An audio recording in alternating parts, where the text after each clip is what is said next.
Hi, and welcome to another installment of Pixel Perfect with me, Bert Monroy. Today we're going to talk about type treatments.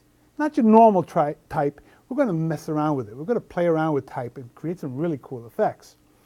So, what I want to do is something that's really great for those little baby announcements or whatever you want to do. Okay, it's not the end result of what I get, it's how I got there. It's the techniques that were involved. Because sometimes a variation on that technique will totally solve another problem that you might come up with. So let's just go in here and start creating some type. Now, what I want is some nice little fluffy letters, nice and pillows, with nice little shape to them and a nice little rim around them, a little trim, just to make them look really cool. So I'm going to go in here, I'm going to type up, let's just use a nice straight font like Helvetica, okay? So I'm going to type over here, type the word baby. Okay? And let's make it much bigger. Let's go in there and let's just say we make it 280 points. 280 points. Okay, and I can even make it bigger this way too. I can just go into good old transform and scale it this way. So I get some nice big letters going there, just like that. All right, now, here's the thing. I want these letters to be big, fluffy pillows. And right now it's just very straight type, right? So what I'm going to do is I'm going to turn the type into a selection by command-clicking on the preview icon right there, which turns the active pixels of that layer into a selection. All right, so in previous versions, you just command-clicked on the layer in the palette, but now with CS2, you have to command-click on the preview icon. So now I'm going to save that selection. I'm going to say Save Selection, which turns it into an alpha channel. So I click OK, and now I can deselect, and I can throw away the type. I don't need it anymore. It's gone. I'm going to create a new layer where I am going to put my type. So I'm going to go in there and call that Baby. But I'm going to create my type in the alpha channel, which is right there. Now, I said I wanted it to be nice and round. So what I'm going to do is I'm going to blur this type. Go to my filters and go down to Gaussian blur, right there. And I'm going to give it enough blur so I get a nice rounded edge. Like I see right there, maybe that's a little too much. Let's bring it down a little bit. Right about there, that's a nice little roundness to it. And I'll click OK. Now you're looking at that as kind of blurry. That doesn't look like pillows, it looks like blurry type, right? Well, now we're going to play around with that. I'm going to call up my levels. I'm going to my adjustments and bring up levels.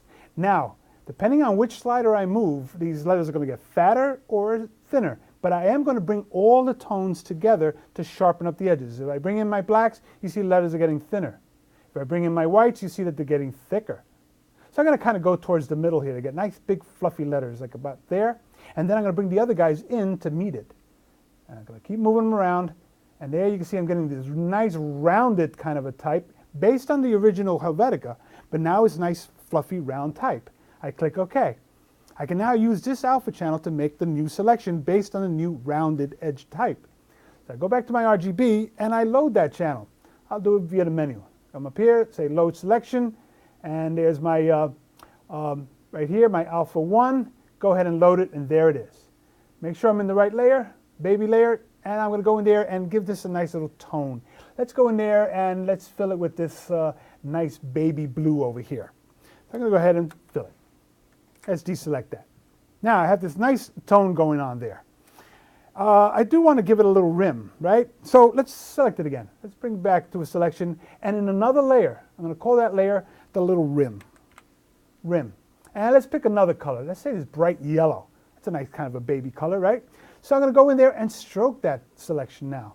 So I come over here and I say stroke, and let's give it a stroke of about, let's say 10 pixels on the outside. And click OK. Now I got this nice little rim around it. Now we can deselect it. All right, now let's give it dimension. Let's make it look rounded. I'm going to go into the layer styles for that little word baby. And let's give it a little bevel and emboss, which right off the bat you see gave it a little lift from the page.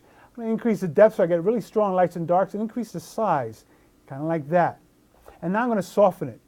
Just soften that. So now there are these nice little soft pillows going on there. See, you get this nice little effect happening. Now I also want a little tiny edge right along here, a little tiny shadow, because the little rim, that little trim on the sides, is going to cause a little shadow, right? It is raised from the surface, therefore it's going to retain light. So you got to think of a little shadow. It adds that dimension to it. So I'm going to give it a little inner shadow as well, right in there, which I'm going to choke a little bit, make it a little sharper, and make the size a little smaller, and maybe make it a little deeper. So I get this little shadow right along the edges, right in there. I click OK. Now we need to do something to the rim itself. So I'm going to go into the layer styles for the rim and give it that same bevel and emboss. Go in there, increase the depth, make it a little softer, and make the size a little smaller. Let's bring it down to about 2 so it won't be so strong. I click OK, and there we see that we have this cool little puffy, pillowy little text for the word baby. Now this could be anything that you want it to be. The choice of colors is going to determine what it is, but you have this nice effect based on original text that we totally modified to get it nice and puffy. If you have any ideas of something you'd like to see, something you've come up with at work, email me and tell me what you'd like to see on the show. Email me at bert@revision3.com. Hope to see you in the next show. Hope you learned something today. Have a good time. Remember to keep playing. That's how you learn in Photoshop. Considering it playing is the way to do it. It's not work, it's play. Have a good time. See you in the next show.